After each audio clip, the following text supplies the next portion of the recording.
ஓம் நமச்சிவாய. எல்லாம் நல்லதே நடக்கட்டும். சிவனின் அருளோடு எல்லோரும் நோய் நொடியின்றி நீண்ட ஆயுளோடு இருப்போம். சிவனின் பாதங்களை தஞ்சமடைவோம். சிவன் தன் தலையை பிரசூடியதற்கான காரணம் தெரியுமா? சந்திரனுக்கு அடைக்கலம் தந்தவர்தான் நம்முடைய சிவன். இந்து மதத்தின் மிக முக்கியமான கடவுள்களில் ஒருவர் சிவபெருமான். பொதுவாக சிவபெருமான் மிகவும் கோபப்படக்கூடிய கடவுள் என்று அனைவராலும் கூறப்படுபவர். ஆனால் உண்மையில் அவர் கெட்டவர்களுக்கு மட்டும்தான் ருத்ரமூர்த்தி. தன் பக்தர்களுக்கு எப்போதுமே அவர் சாந்த மூர்த்தி தான். தன்னை முழுமையாக நம்பும் பக்தர்களுக்கு சிவபெருமான் அவர்கள் வேண்டும் வரங்களை வழங்கக்கூடியவராவார். பொதுவாக மற்ற கடவுள்களிடமிருந்து சிவபெருமான் மிகவும் சக்தி வாய்ந்த வித்தியாசமானவர். அதை நீங்கள் அவரின் உருவத்திலிருந்து அறிந்து கொள்ளலாம். மற்ற கடவுள்கள் ஆபரணங்களில் ஜொலிக்க, சிவபெருமானோ வெறும் தோல் ஆடையை உடுத்திக்கொண்டு கையில் திருச்சூலத்துடன் காட்சியளிக்கிறார். அவர் அணிந்துள்ள ஒவ்வொரு பொருளுக்கும் ஒரு அர்த்தமும் கதையும் உள்ளது. அந்த வகையில் அவர் தலையில் பிறை வடிவில் நிலா இருப்பதற்கு காரணம் இருக்கிறது. சிவபெருமானுக்கு சந்திரசேகர் என்ற ஒரு பெயர் உள்ளது. அதற்கு காரணமே அவர் தலையில் இருக்கும் பிறைதான். சந்திரன் என்றால் நிலா என்று பொருள். சேகர் என்பதற்கு உச்சம் என்பது பொருள். உச்சத்தில் நிலவை கொண்டவனே என்பதன் அர்த்தம்தான் சந்திரசேகர் என்பதாகும். ஆனால் சிவபெருமான் ஏன் தலையில் நிலவை வைத்திருக்க வேண்டும்? அந்த காரணத்தை, அதன் பின் இருக்கும் கதையையும் இந்த பதிவில் நாம் இங்கே காணலாம். சிவபுராண குறிப்புகளின்படி பிரம்மாவின் மகனான தக்ஷ பிரஜாபதி 27 நட்சத்திரங்களை தன் மகளாக கொண்டிருந்தார். அவரின் அனைத்து மகள்களும் சந்திரனுக்கு மணம் முடித்து வைக்கப்பட்டனர். 27 மனைவிகள் இருந்தாலும் ரோஹிணி மீது மட்டும் அதீத ஈர்ப்பு கொண்டிருந்தார். எனவே இதனால் மற்ற மனைவிகள் அவரின் மீது அதிக பொறாமை கொண்டனர். தட்சனின் மகள்களான 27 பெண்களை சந்திரன் திருமணம் செய்தான். திருமணத்தின் போது அனைத்து பெண்களிடமும் சமமாக அன்பு செலுத்துவேன் என்று உறுதியளித்த சந்திரன் ரோஹிணியிடம் மட்டுமே அதிக அன்பும் பாசமும் கொண்டிருந்தான். இதனால் மற்ற பெண்கள் அனைவரும் கலங்கி நின்றனர். இது பற்றி அறிந்த தட்சன் கோபத்தில் சந்திரனின் அழகு தேய்ந்து போகட்டும் என்று சாபம் கொடுத்தான். பிரஜாபதியின் சாபத்தால் சந்திரன் கடலுக்குள் தஞ்சம் புகுந்தார். நிலவு இல்லாததால் இயற்கையின் சமநிலை சீர்குலைந்து இயற்கையை சார்ந்திருந்த அனைத்து உயிரினங்களும் இதனால் பாதிப்படைந்தனர். எனவே தேவர்கள் அனைவரும் சிவபெருமானிடம் இந்த பிரச்சனையிலிருந்து காப்பாற்றும்படி வேண்டினார். தன்னிடம் இருந்த பாதி ஒளியை வைத்துக்கொண்டு நிலா சிவபெருமானின் தலையிலே தஞ்சமடைந்தார். இதையடுத்து சந்திரனுக்கு தனது தலையில் அடைக்கலம் கொடுத்தார் என்ற சிவபெருமான் அவர் தன் தலையில் சந்திரனை சூடியதும் சந்திரன் வளரத் தொடங்கினான். இப்படிதான் தேய்பிறை வளர்ப்பிறை என்று உருவானது. சிவபெருமான் பாதி ஒளி பொருந்திய நிலவை தலையில் அணிந்து கொண்ட பிறகு தன் சக்தி மூலம் அடுத்த 15 நாட்களுக்கு நிலவின் ஒளியை அதிகரிப்பதில் வெற்றி கண்டார். அடுத்த 15 நாட்களில் நிலா மீண்டும் தேயத் தொடங்கியது. அதுதான் அமாவாசை பௌர்ணமி. சிவபெருமான் மகாகால் என்று அழைக்கப்படுகிறார். அதற்கு அர்த்தம் காலங்களை கடந்தவர் என்பதாகும். நிலா தேய்வதும் வளர்வதும் சிவபெருமானாலேயே கட்டுப்படுத்தப்படுகிறது. அதற்கு காரணம் சிவபெருமான் தான். நேரத்தை கட்டுப்படுத்துபவராவார். பலமுறை மக்களை காப்பாற்றிய சிவபெருமான் உயிரினங்களை காப்பாற்ற மேற்கொண்டும் என்ன வேண்டுமென்றாலும் செய்வார். சந்திரனை சிவபெருமான் தனது திருமுடியில் அமர்த்தியது ஒரு சோமவார தினத்தில்தான். 14 ஆண்டுகள் தொடர்ச்சியாக சோமவாரம் பூஜை செய்யும் கணவன் மனைவிக்கு முக்தி கிடைக்க வழி செய்ய வேண்டும் என்று சந்திரன் ஈஸ்வரனை வேண்டிக் கொண்டான். அவனது விருப்பத்தை சிவபெருமான் நிறைவேற்றினார். ஆம், நாம் தொடர்ச்சியாக 14 ஆண்டுகள் சோமவார விரதத்தை கடைபிடித்தால் இறைவனின் திருப்பாதத்தை அடையலாம். தென்னாடுடைய சிவனை போற்றி, என் நாட்டவர்க்கும் இறைவா போற்றி என்று வேண்டுபவர்களும் நிறையவே இருக்கின்றனர். எல்லாவற்றிற்கும் இறைவன் ஒருவன்தான். முன்பொரு காலத்தில் குரு நாட்டுக்கு தலைவனாக ஒரு அரசன் இருந்தான். அவன் காட்டில் ஒரு வில்வ மரத்தடியில் அமர்ந்து தியானம் செய்து கொண்டிருந்த வசிஷ்ட முனிவரை பார்த்தான். அவரை வணங்கி வலம் வந்தான். வில்வ இலைகளால் அர்ச்சனை செய்தான். கை குவித்து அவரிடம் பேசினான். முனிராஜரே, இந்த காட்டில் எத்தனையோ முனிவர்களை இதற்கு முன் சந்தித்து உள்ளேன், ஆசியும் பெற்றுள்ளேன். ஆனால் இதுவரை காணாத ஒரு நிம்மதியை உங்களை கண்டதும் நான் அடைந்தேன். என் மனம் ராஜயோகம், இல்லற வாழ்க்கை போன்றவற்றில் சிக்கி கிடக்கிறது. எத்தனை முறை முயற்சி செய்தும் இறைவனின் மீது பூரணமாக என்னை ஒப்படைக்க முடியவில்லை. உங்களை பார்க்கையிலே நீங்கள் ஒப்பற்ற இறையாளர் என தெரிகிறது எனக்கு.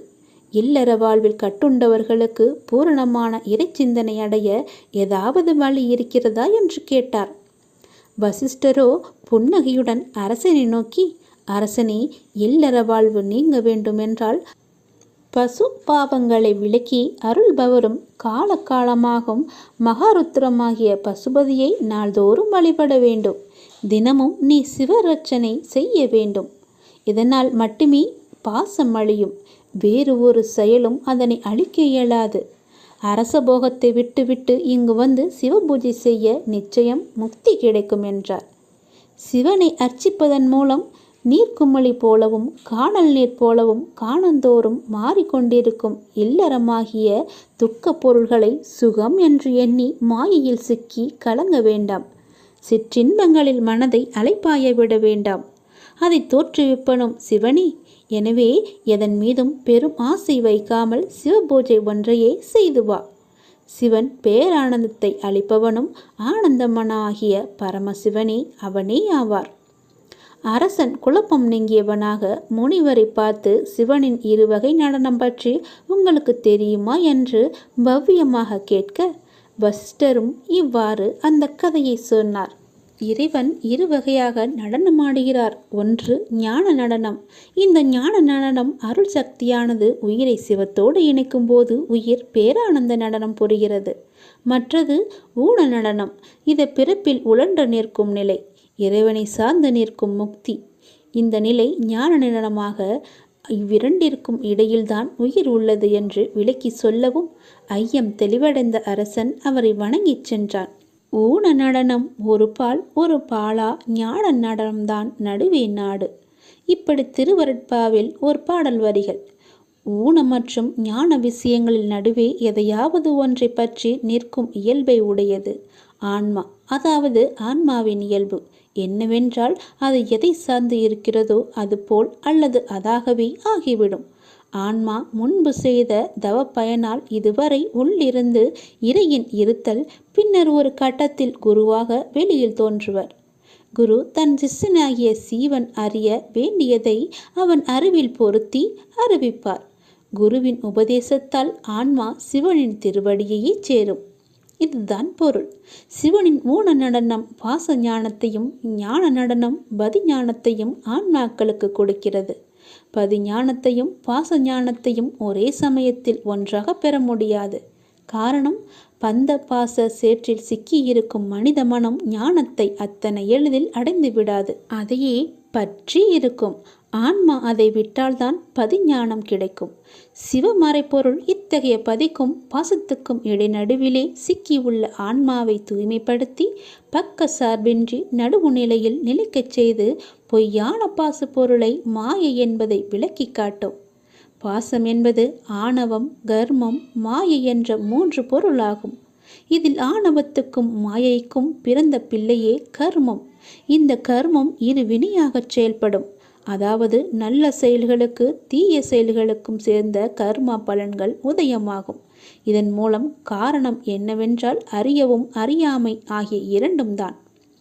இந்த இரண்டும் ஒரு நாணயத்தின் 2 பக்கங்கள். நாணயத்தின் பக்கங்களை திருப்பினால் நாணயம் அழிந்து விடுமா என்ன?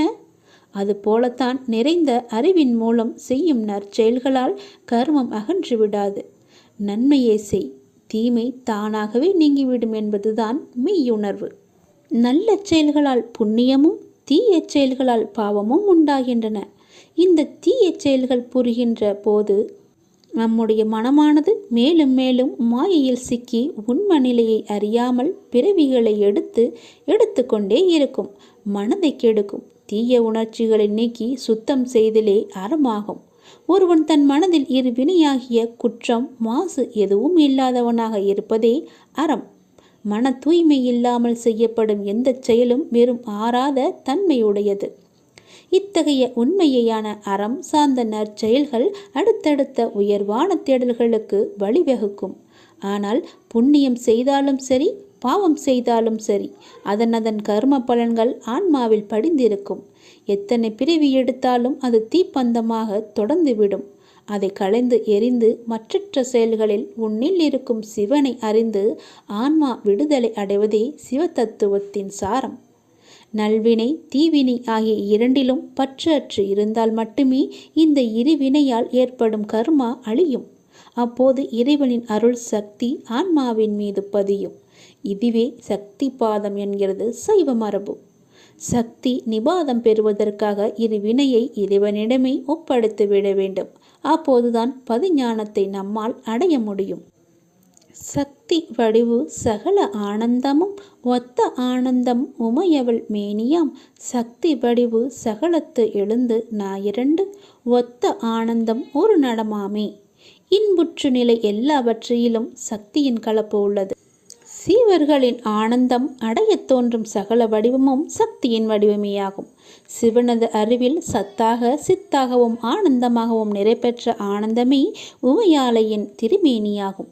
சக்தியினது வடிவு சீவர்களிடமிருந்து விளங்கி சிவனும் கலப்பதில் உண்டாகும் ஆனந்தமே ஒரு நடனமாகும்.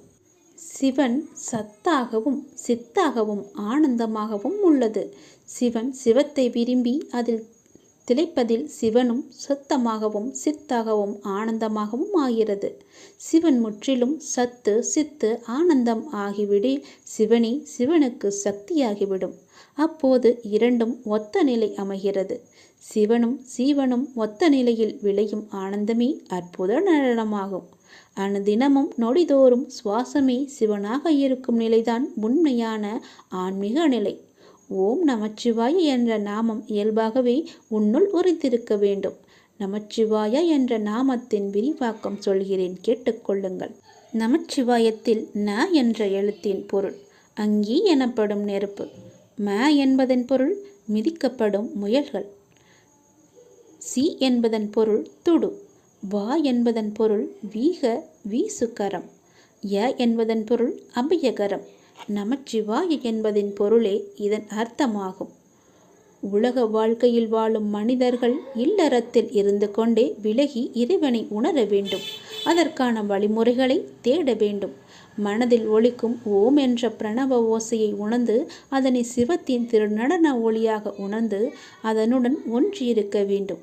சிவனையும் அவன் அருளையும் மட்டுமே நினைத்திருக்க ஆன்மா வயப்படும். வேற்று எண்ணங்கள் உலக மாயைகள் நீங்கி இறைவனை மட்டுமே எண்ணும்போது இறை உணர்வு இயல்பாகவே நமக்குள் உறைந்துவிடும். நம் இயல்பிலேயே சிவனை அடையும் கருவிகளில் நமக்கு இருக்கிறது. அக்கருவிகளை கொண்டு முயற்சி செய்தால் இறை தானாகவே வழிகாட்டும். சிவனை அறிதலே வாழ்வின் ஒட்டுமொத்த தேடலின் பயன்.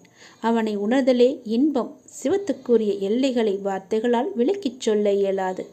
ஆன்மாவால் சொற்களால் புரிந்து கொள்ள முடியாது. சிவதாண்டங்கள் எத்தனை என்று தெரியுமா? சிவதாண்டவங்கள் 108 உள்ளன.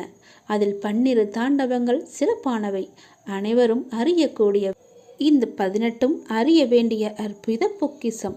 ஆனந்த தாண்டவம், சந்தியா தாண்டவம், சிருங்கார தாண்டவம், திரிபுர தாண்டவம், ஊர்த்துவ தாண்டவம், முனி தாண்டவம், சம்ஹார தாண்டவம், உக்ர தாண்டவம், பூத தாண்டவம், பிரளய தாண்டவம், புஜங்க தாண்டவம், சுத்த தாண்டவம்.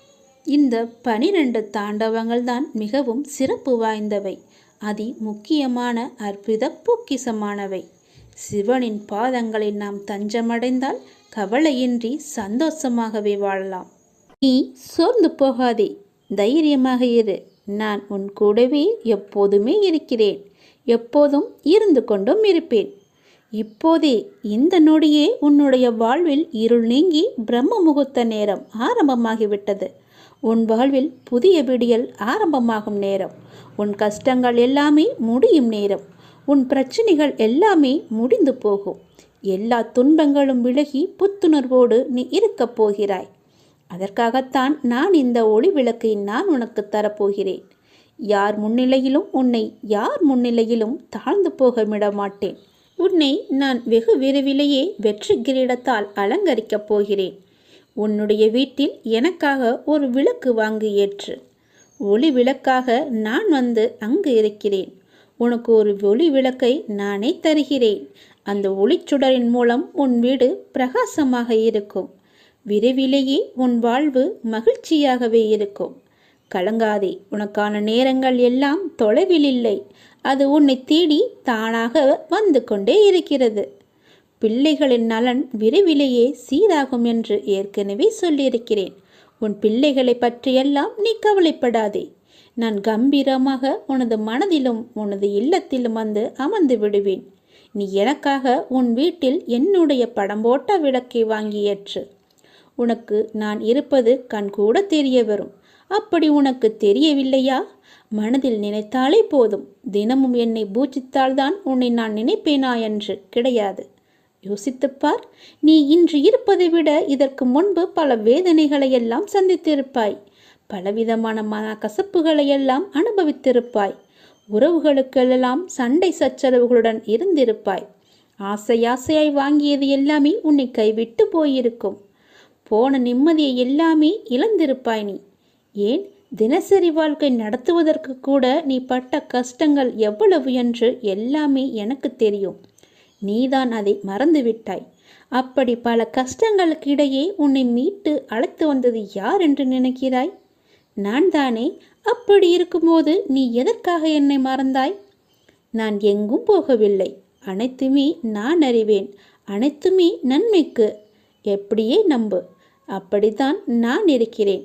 உன்னை வழி நடத்தி செல்லும் ஆசானாக நான் இருக்கிறேன். அனுதினமும் என்னை பூஜித்தாய். அதனால்தான் நான் உன்னிடத்தில் வந்து சேர்ந்தேன். எப்படி வந்து சேர்ந்தேன் என்று உனக்கே தெரியாது. நீ எனது பொக்கிஷம். நீங்கள் அனைவருமே என்னுடைய குழந்தைகள். எனது அனுமதியின்றி எவரும் உன்னை தொட முடியாது. நான் சொல்வது போல என்னுடைய விளக்கை வாங்கி உன் வீட்டு ஏற்று. ஒளி விளக்காக வருகிறேன். நல்லதுதான் நடக்கும்.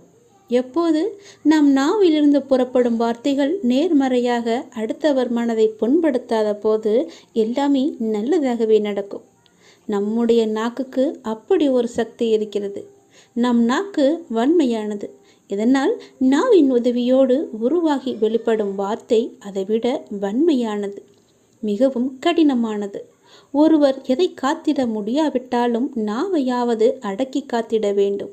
இல்லையேல் அவர் சொன்ன சொல்லை அவர் துன்பத்திற்கு காரணமாகிவிடும்.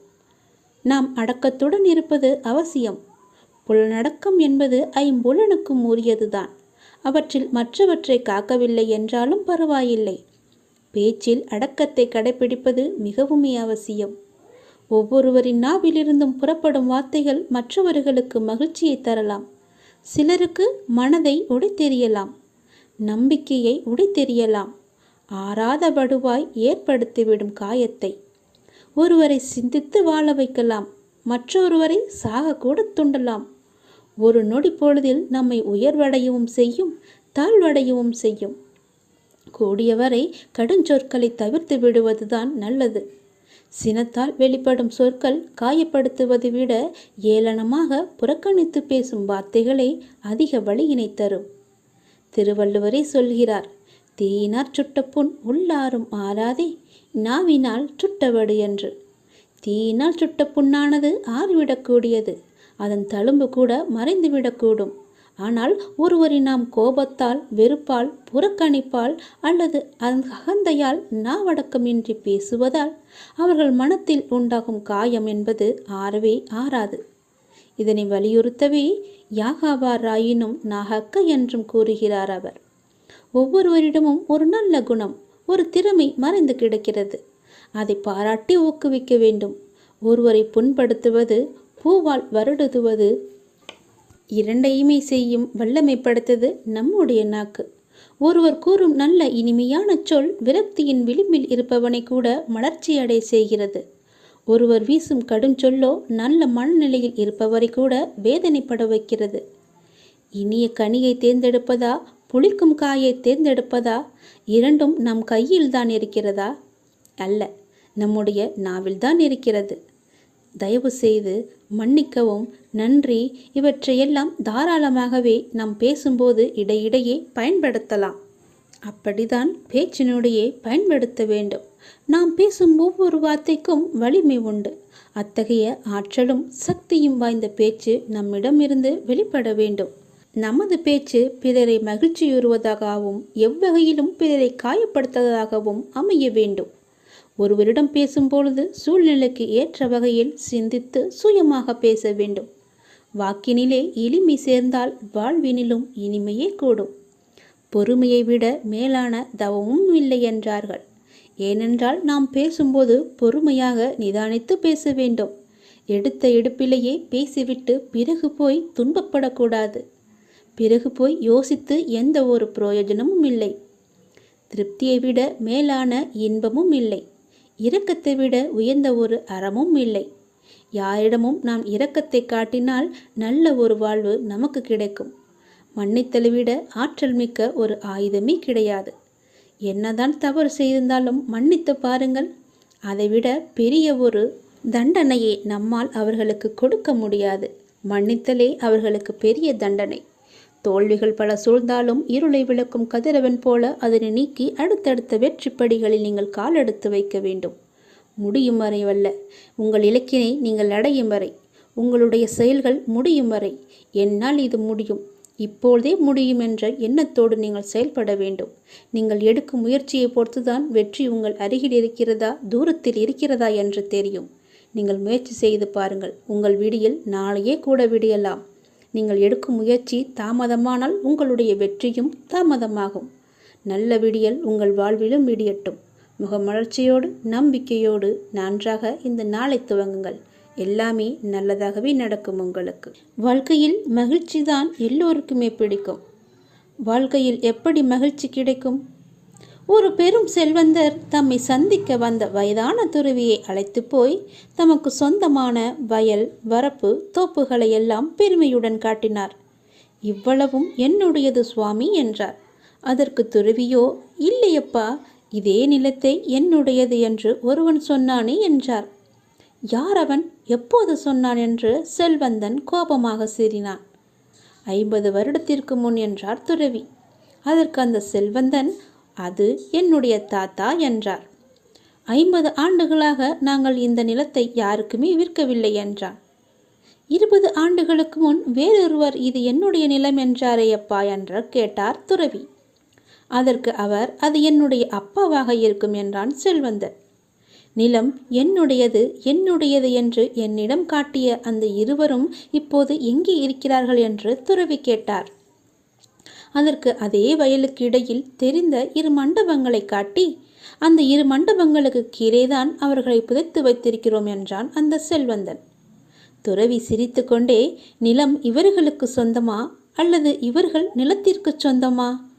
என் நிலம் என் நிலம், என் சொத்து என் செல்வம் என்றவர்கள் நிலத்திற்கு சொந்தமாகிவிட்டனர். அவர்கள் இப்போது இல்லை. ஆனால் நிலம் மட்டும் இருக்கிறது. இது என்னுடையது என கூறும் நீயும் ஒரு நாள் இந்த நிலத்திற்குள் புதைக்கப்படுவாய். உன் மகன் வந்து இது என்னுடையது என்பான் என்று கூறி முடித்தார் அந்த துறவி. செல்வந்தன் தனது அறியாமையை எண்ணி தலை குனிந்தான். நாம் அனைவருமே இந்த பூமிக்கு சுற்றுலா பயணியாக வருகை புரிந்திருக்கிறோம் என்ற எண்ணத்துடன் வாழ்ந்தால் நமது வாழ்க்கை மகிழ்ச்சியாகவே இருக்கும். நம்முடைய பிறப்பு என்பது அடுத்த ஜென்மத்தில் இருக்குமா இருக்காதா என்று யாருக்குமே தெரியாது. நாம் செய்த புண்ணியத்தின் பயணமாக மட்டும்தான் நமக்கு அடுத்த ஜென்மம் இருக்கிறது என்று நாமே உணர்ந்து கொள்ள முடியும். நாம் அப்படி நிறைய புண்ணியங்கள் செய்திருந்தால் அப்பாவின் பாதத்தில் சேர்ந்துவிட்டு பிறகு மறுபிறவி எடுத்து மீண்டும் அப்பாவையே சேர்ந்து அவரையே வணங்குவோம். நமக்கு கிடைத்த இந்த பிறவியை மகிழ்ச்சியாகவே அனுபவிப்போம், மகிழ்ச்சியாகவே வாழ்வோம். துன்பத்தை மட்டுமே நினைத்து கொண்டு மிச்சம் இருக்கும் நாட்களையும் துன்பமாகவே நாம் கழித்து விட வேண்டாம். இன்றைய நாள், இந்த நாள் இது நமக்கு சொந்தமானது என்று முடிவு செய்து சந்தோஷமாக இருங்கள். எது வந்தாலுமே சந்தோஷமாக பார்க்கும் எண்ணத்தை மட்டும் வைத்திருங்கள். எல்லாமே நல்லதாகவே நடக்கும். துன்பத்தில் இருக்கும்போது அவர்கள் வாழ்வில் ஒளிகேற்ற நானே ஓடோடி வருவேன் என்பதை மட்டும் நீ மறந்து விடாதே. என் அனுமதியின்றி எதுவுமே உன்னை நெருங்காது. அதை முதலில் நீ மனதில் வைத்துக்கொண்டு எப்பொழுதும் எப்பொழுதுமே உன்னை நீ மகிழ்ச்சியாக வைத்துக்கொள். எதையுமே ஏற்றுக்கொள்ளாதே. எந்த துன்பத்தையுமே பெரிதாக எடுக்காதே. எந்த பிரச்சனையுமே உன் தலைக்கு மீறி போகாது என்பதை நான் உனக்கு உறுதியாக சொல்கிறேன். என் வாக்கு என்றுமே பொய்யாகாது. கொஞ்சம் நீ பொறுமையாக ஏறு. என்னுடைய அதிசயத்தை நிகழ்த்தப் போகிறேன். என்னுடைய அதிசயம் நிகழ்த்துவதற்கான நேரத்தை நான் குறித்து விட்டேன். தக்க சமயத்தில் அது நடக்கும். அனைத்தையுமே ஜெயமாக்குவேன். அப்பா, நான் இருக்கிறேன். நீ கலங்காதே. எதற்குமே நீ கலங்காதே. உன்னுடன் எப்போதுமே உன் அப்பா இருக்கிறேன் என்று மன தைரியத்தோடு இரு. உன் கண்ணில் ஏற்பட்ட கண்ணீரை கண்டு நான் கலங்கி நிற்கின்றேன். உன் கண்ணீரில், உன் வாழ்க்கையில் உனக்கு ஏற்பட்ட வழிகளால் நீ துடித்து அனுபவித்த நேரத்தை நினைத்து என் மனம் தாங்காமல் நான் துடித்து கொண்டிருக்கிறேன். உன்னுடைய சூழ்நிலைகளும் உனக்கு ஏற்பட்ட நிகழ்வுகளும் உன்னை எப்படி, எந்த அளவில் பாதித்தது என்பதை என்னால் உணர முடிகிறது. நினைத்தாலே உனக்குள் ஏற்படும் நடுக்கமும் பயத்தை பார்க்கும் நான் என் கண்கலங்கி நிற்கின்றேன். என் குழந்தை கோழை அல்ல. எத்தனை கஷ்டங்கள் வந்தாலும் தாங்கி நின்று கடந்து செல்லும் தைரியம் உனக்கு இருக்கிறது. அப்படிதான் உன்னை வழி நடத்தி கொண்டு வந்திருக்கிறேன். நீ சமாளித்து நடை போட்டாலும் உன் மனதில் இருக்கும் குமரலை வெளியே மற்றவர் உணாத வண்ணம் நீ நடந்து கொண்டிருக்கிறாய். கர்மவினை என் குழந்தையை கலங்க வைக்கும்போது நானும் உன்னுடன் தான் அந்த வலியை அனுபவிக்கிறேன். உன்னுடைய சந்தோஷத்தில் நான் சந்தோஷப்படுகிறேன். உன்னுடைய துக்கத்திலும் உன்னுடன் தான் நான் இருக்கிறேன். உன் வழியை மாற்றுவேன். என் பிள்ளையின் வளர்ச்சிக்காக நான் நிச்சயமாகவே பாடுபடுவேன். உன் கண்ணீர், கவலை எல்லாமே முடிய போகிறது. கூடிய விரைவில் உனக்கான வெற்றி இலக்கு காத்து கொண்டு இருக்கிறது. நீ இப்போது பந்தய கோட்டை எட்டும் தருவாயில் இருக்கிறாய். அது உன்னை சோதித்து பார்க்கும். உன் பலம் என்ன, உன்னுடைய நம்பிக்கை என்ன, உன்னுடைய பலவீனம் என்ன, உன் நம்பிக்கை எந்த அளவில் இருக்கிறது என்று. அந்த கட்டத்தில்தான் நீ இப்போது இருந்து கொண்டிருக்கிறாய். உன் வாழ்க்கைக்கு பொறுப்பாளி நான் தான். நானே எல்லாவற்றையும் பொறுப்பெடுத்துக் கொள்கிறேன். நானே உனக்கான அனைத்தையுமே உன்னிடம் வந்து சேர்த்து விடுகிறேன். நீ அழாதே. உனக்கான அனைத்தும் என்னிடம் தயாராக உள்ளது. அது மற்ற விஷயங்கள் போல் நிலையற்றவை அல்ல. உன் வாழ்க்கைக்கு அர்த்தத்தை கொடுக்கும் பொக்கிஷம். உன்னுடன் எப்பொழுதுமே நான் இருப்பேன். அதை மட்டும் நீ மறந்து விடாதே. அதிசயத்தை நான் நிகழ்த்தப் போகிறேன். அந்த அதிசயம் எப்போது, எப்படி, எங்கு, எந்த நொடி நடக்கும் என்று உனக்கு தெரியாது.